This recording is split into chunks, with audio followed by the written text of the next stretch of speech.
광주 전남권 뉴스입니다. 광주 송정역 주변에 대규모로 주택과 산업시설이 들어서는 게 KTX 거점형 투자선도지구 사업입니다. 이 사업이 확정된 지 1년 반 만인 최근 실시계획 승인 절차가 시작돼서 본격적으로 사업이 시작될 것으로 보입니다. 보상 절차 등을 감안하면 사업 완료는 2026년 전후로 예상됩니다. 유승용 기자의 보도입니다. 광산구 평동산업단지와 황룡강 사이 52만 제곱미터에 이르는 부지입니다. KTX 거점형 투자선도지구 가운데 자동차 산업 관련 연구지원시설과 비즈니스 호텔, 주택단지 등이 들어설 예정입니다. 주택단지는 빅그린 산단 내 광주 글로벌모터스 노동자를 위한 통합형 공공임대주택 300세대를 포함해 모두 4,000세대 정도를 계획하고 있습니다. 송정역 바로 건너편 부지에 기존 1913 시장과 연계해 이른바 공생상업 공간을 조성하고 이를 역사와 공중보행교로 연결하는 방안도 포함됐습니다. 송정역 주변 복잡한 교통체계를 개선하고 역세 상권 활성화도 꾀하는 겁니다. 산업시설, 그다음에 지원시설, 연구시설 등이 들어가고요. KTX 송정역과 연계해서 숙박시설, 상업시설, 그리고 판매시설 등도 이렇게 들어가고 있습니다. 송정역 KTX 투자선도지구 사업계획을 보면 주거용지가 37.7%로 대부분을 차지하고 상업용지는 12.8%, 산업용지 6.5%입니다. 당초 산업용지를 2배로 늘리는 방안도 검토했지만 주거 여건과 황룡강변 공원 녹지 연결을 고려했다는 설명입니다. 또 투자선도지구 효과를 키우기 위해 사업 지구별 단계적 시행 대신 전체 동시 시행 방안을 채택했습니다. 이 같은 내용으로 최근 실시계획 승인을 신청한 한국토지주택공사는 오는 21일 환경영향평가 초안 주민설명회를 엽니다. 오랫동안 진행된 사업이라 조기 추진하기 위해서 협의회도 실무 협의회도 지금 계속 분기별로 하고 있고 그래서 최대한 우리가 시에서 정한 목표대로 추진될 수 있도록. LH 측은 당초 2025년 예정이었던 완료 시기를 이번에 2026년으로 늦췄는데 토지보상과 주택사업 등을 감안하면 2년 더 지연될 수 있다고 밝혔습니다. KBS 뉴스 유승용입니다.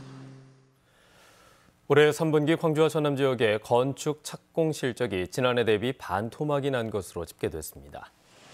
국토부가 전국 건축 현황을 집계한 결과 광주 지역의 착공 면적은 27만 제곱미터로 지난해 같은 기간 대비 59.4%가 급감했고 전남은 107만 7천 제곱미터로 47.4% 감소한 것으로 나타났습니다. 건축 경기의 선행지표인 인허가 현황의 경우도 광주는 13.2%, 전남은 13%가 줄었습니다. 이태원 참사를 계기로 많은 사람들이 모이는 행사에 대한 안전관리가 더 중요해졌습니다. 법에서는 안전관리 사무를 자치경찰이 하도록 돼 있지만 현장에서는 지휘와 감독이 이루어지지 못하고 있다고 합니다. 손준수 기자가 취재했습니다. 이태원 참사의 원인 중 하나는 안전관리 계획 부재였습니다. 안전관리 계획은 자치단체가 세워야 합니다. 이 계획 수립 과정에 자치경찰위원회도 참여하고 안전관리를 지휘할 의무가 있습니다. 경찰법에는 다중운집 행사의 안전관리를 자치경찰 사무로 정해놨습니다. 그런데 현장에서 자치경찰의 역할은 제한적입니다. 안전관리에 해당하는 경비 업무는 경찰 기동대와 지구대 등 국가 경찰이 맡고 안전 관련 계획도 특별 취급사항이어서 국가 경찰만 열람할 수 있습니다. 이 때문에 지난달 열린 광주 충장축제의 경우 광주시 자치경찰위원회가 교통대책만 세웠습니다. 사람이 즉 조직도 없고 예산도 독립되지 않아 있고 이런 상황이 있다 보니 실질적으로 시민들이 기대하는 경찰에게 가지는 역할을 수행할 수는 없는 실정입니다. 전문가들은 인사권이나 업무 수행 등 지휘 권한을 정리할 필요가 있다고 지적합니다. 시도지사의 확실한 통제권 내에 경찰력이 작동될 수 있는 여지를 마련해 두든지 아니면 그게 당장 어렵다면 지구대 파출소에 편성돼 있는 지역 경찰관들이라도 자치경찰 소속으로 지역 환경과 실정에 맞게 자치경찰제의 출범 취지처럼 지역 안전관리 측면에서도 제도 보완이 시급해 보입니다. KBS 뉴스 손준수입니다. 광주 평동상당 공장의 20대 노동자 사망 사고와 관련해 시민사회단체가 엄정한 수사를 촉구했습니다. 광주 지역 22개 시민사회단체는 어제 사고가 난 공장 앞에서 기자회견을 열고 언제까지 기업의 이윤 때문에 소중한 청년의 생명을 허망하게 보내야 하느냐며 공장 경영 책임자에게 중대재해처벌법을 적용하라고 촉구했습니다. 또 사고의 진상규명을 위해서 노동청이 해당 사업장에 대한 압수수색과 특별 근로감독에 나서야 한다고 요구했습니다. 자동차 부품 회사 호원의 사장과 임직원 4명이 부당 노동 행위에 대해 유죄를 선고받은 가운데 민주노총이 부당 노동 행위에 적극적으로 가담한 회사 관계자를 추가 고발했습니다. 민주노총 소속 전국 금속노조 광주전남지부는 어제 기자회견을 열고 이미 1심 선고를 받은 회사 간부들의 지시에 따라 불법인 줄 알고도 노동조합 활동을 방해한 직원 9명을 추가로 고발한다고 밝혔습니다. 금속노조는 이들이 민주노조가 언어폭력을 사용한다며 허위 사실을 적시하고 민주노총에 가입할 경우 결국엔 회사가 폐업한다며 비방했다고 주장했습니다. 네, 친환경 선박 등 미래 조선 기술을 가늠하는 연속 보도입니다. 최근 전 세계 조선업체들이 이산화탄소 배출이 없거나 줄이는 선박 개발에 총력을 기울이고 있습니다. 이런 가운데 비료의 원료인 암모니아가 무탄소 연료원으로 주목받고 있습니다. 김광진 기자가 해외 사례와 함께 국내 개발 현황을 취재했습니다. 독일 기업인 만의 엔진 제조 공장입니다. 세계 대형 선박 엔진 시장에서 강자로 군림하고 있는 이 회사는 암모니아 연소 엔진을 개발 중입니다. 화학 비료의 원료로 분자식이 NH3인 암모니아는 탄소 분자가 없어 연소를 해도 이산화탄소 배출이 없다는 장점을 활용한 것입니다.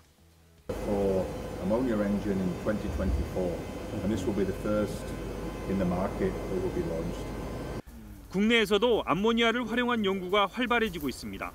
한국기계연구원은 천연가스 버스 엔진을 이용해 암모니아와 LNG를 동시에 연소할 수 있는 선박 엔진 개발에 나섰고 한국전력 역시 화력발전소에서 태우는 석탄의 일부를 암모니아로 대체시키면 엄청난 양의 CO2 발생을 줄일 수 있어 발전소의 연료로서 암모니아를 주목하고 있습니다.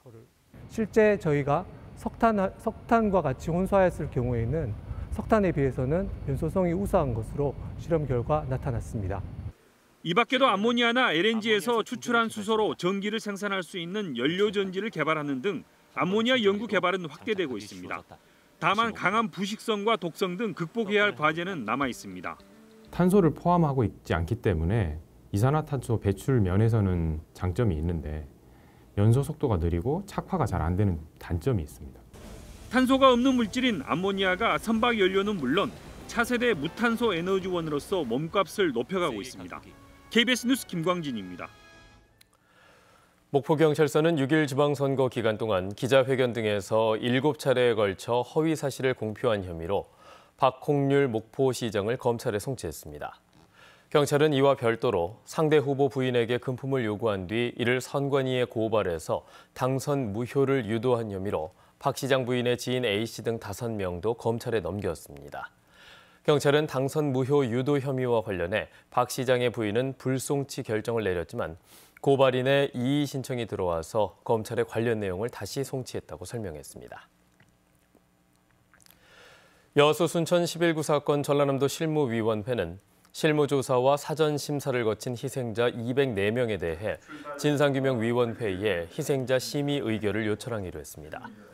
대상이 된 204명은 과거사위에서 이미 인정받은 희생자 95명, 군법회의 판결문 등 공적 기록을 확인된 46명 등입니다. 중앙진상규명위원회는 전남실무위원회가 요청한 날부터 90일 이내에 희생자와 유족 여부를 심사 결정해야 합니다. 전라남도가 육상 양식장 등 수산 분야에서 주로 사용하는 농사용 을 전기 사용 요금의 인상 차액 지원과 인상률 조정을 중앙부처에 건의했습니다. 전라남도는 한국전력공사가 최근 전기요금을 일률적으로 인상하자 농사용 을의 인상률이 36%에 이르렀다면서 농사용 을 전기요금 인상률을 농사용 외 전기요금의 평균 인상률 수준인 13.8%로 조정해 줄 것을 건의했습니다.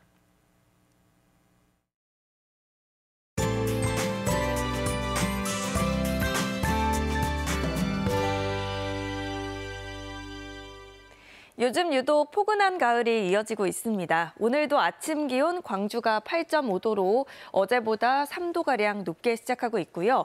주 후반으로 갈수록 점차 오르겠습니다. 한낮 기온은 토요일까지 22도 안팎으로 평년 기온을 5, 6도가량 웃돌아 온화하겠고요. 비가 그치는 일요일 낮부터 쌀쌀해지겠습니다. 오늘 날은 포근하지만 하늘이 맑지는 못하겠습니다. 대체로 흐린 가운데 전남 남해안 지역은 빗방울도 떨어지니까요. 남해안 지역에 사시는 분들은 작은 우산 챙기시면 좋겠습니다. 요즘 초미세먼지도 다시 기승입니다. 서울은 초미세먼지 주의보가 내려졌는데요. 광주는 오전에 일시적으로 나쁨 단계 예상됩니다. 지역별 기온 자세하게 살펴보겠습니다. 아침 기온 어제보다 2에서 7도가량 높게 시작하고 있지만 쌀쌀하고요. 한낮 기온은 영광 21도, 화순 23도로 포근하겠습니다. 여수의 낮 최고 기온 20도, 광양 22도까지 오르겠습니다. 목포의 한낮 기온 21도, 진도와 완도 20도로 어제와 비슷하거나 1, 2도가량 높겠고요. 신안을 비롯한 도서 지역은 18도에서 21도가 예상됩니다. 바다의 물결은 전해상에서 비교적 잔잔하겠습니다.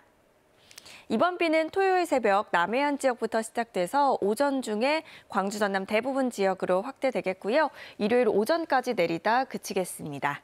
날씨였습니다. 뉴스를 마칩니다. 여러분 고맙습니다.